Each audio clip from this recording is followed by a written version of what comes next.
Barsisa was a great abid from the time of Banu Israel. Great abid, great pious man. He was a monk. Nowadays, a sheikh. And my brothers, as I share the story of Barsisa with you, don't think of Barsisa, think about yourself. Put yourself in the shoes of Barsisa. Barsisa was a great scholar, someone who worshipped Allah, very pious. The whole community knew about him. He had his own temple where he worshipped Allah day and night. And three brothers, they wanted to go in jihad, but they had a sister. And they said, if we go to jihad, who's going to look after our sister? So they said, who better than Barsisa? He's a great abid, he fears Allah, everyone, he's of high esteem. Who better than Barsisa to look after our sister? So they came to Barsisa. Now look at the trick of shaitan.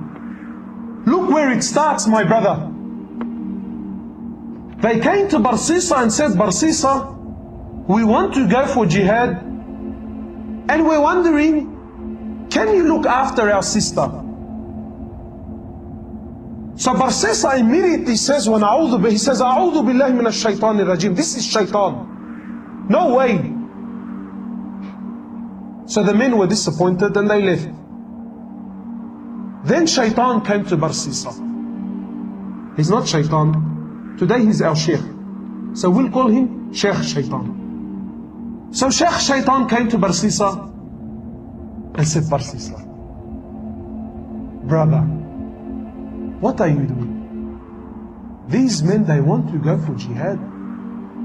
They're going for good. They're going for the sake of Allah. Barsisa, if you do not look after her, who's going to look after her? You are the most noble, Barsisa. You are the most pious man.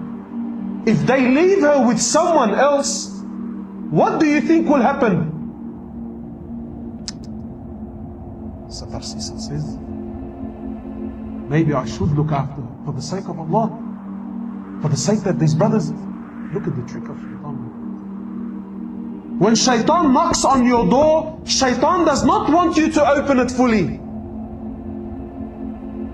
Just a little peep, a little, who is it? That's all he wants. A little crack. That's all shaitan wants. Shaitan has all the time in the world.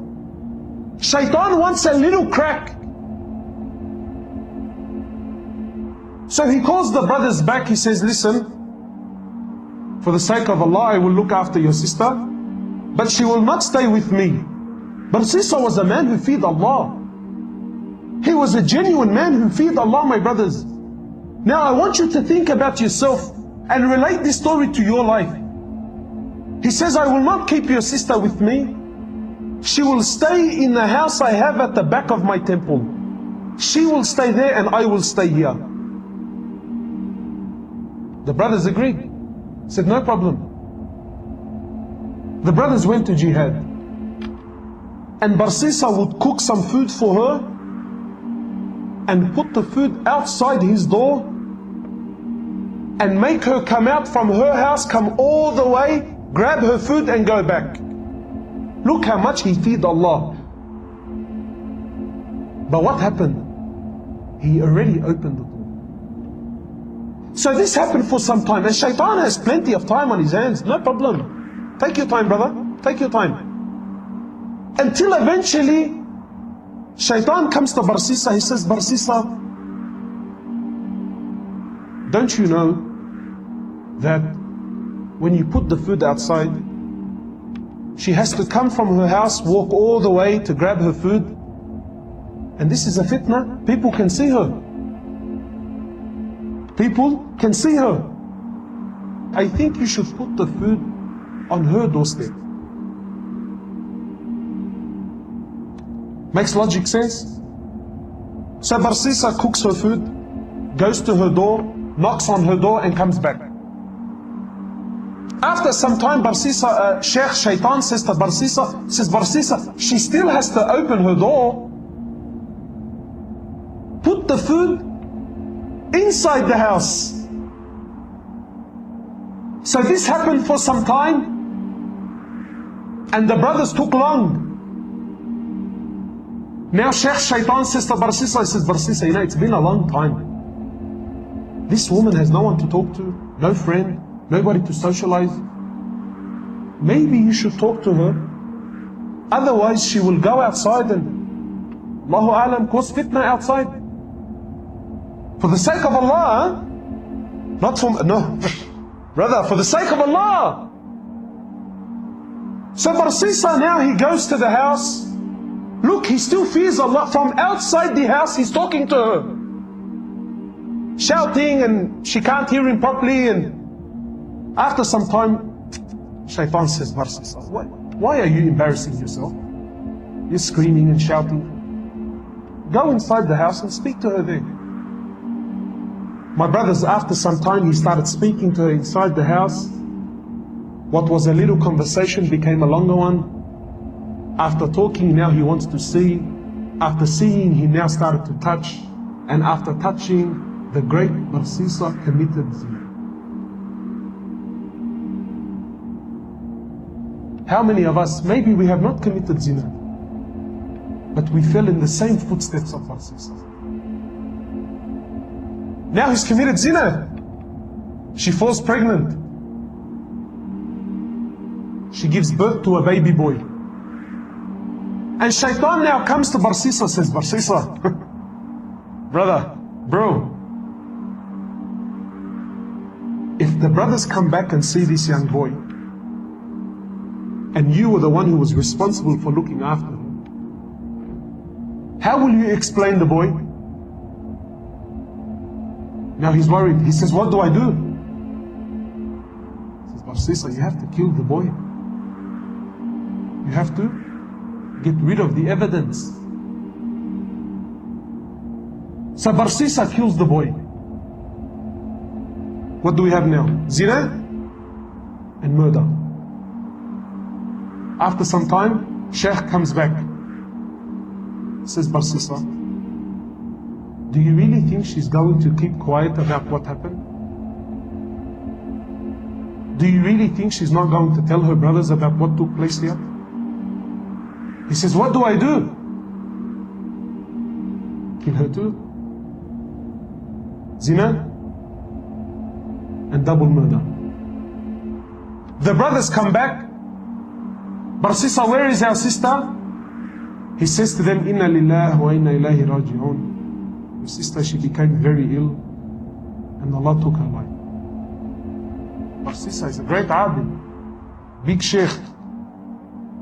He does not lie. The brothers had no other option. They said, where is she? He showed them a fictitious grave, a fake grave. He said, this is where she is. They made some dua for her and went home. The next morning, one of the brothers, he says, you know, I had a very interesting dream last night. The other brother said, I had an interesting one. What did you see? He says, I seen in my dream that our sister was not sick. Rather, she fell pregnant, she had a boy, and her and the kid were murdered. And I seen that she was not buried where he showed us, but she was buried somewhere else. So the other brother says, Zina Ajib, I had the same dream. So they said, both of us cannot be wrong. They went to where they seen in their dream, they dug up that grave there, they found their sister and the baby there. They went back to Barsisa, they said, Barsisa, you lied to us, this is what took place, and now we're taking you to the ruler. Now on the way, Barsisa is looking at himself, he's thinking, how did I get in this mess?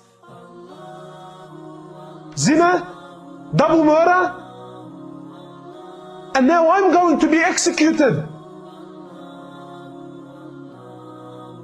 So, when they bring him to the ruler, Shaitan comes to Barsisa in the form of man.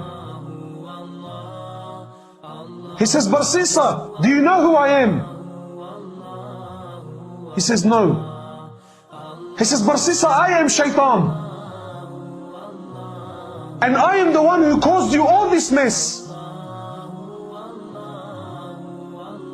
And I'm also the one that can get you out. He says, Barsisa, I can get you out, man. I have a lifeline for you, Barsisa. He says, anything, get me out. He says, Barsisa, you make sajda to me. You make sajda to me, Barsisa, and I will get you out. So Barsisa, he makes sajda to him. And Sheikh Shaitan says, thank you very much. It was nice knowing you. Assalamu alaikum. And shortly after, he was crucified. The last action in his life was what? Shirk, kufr to the highest level.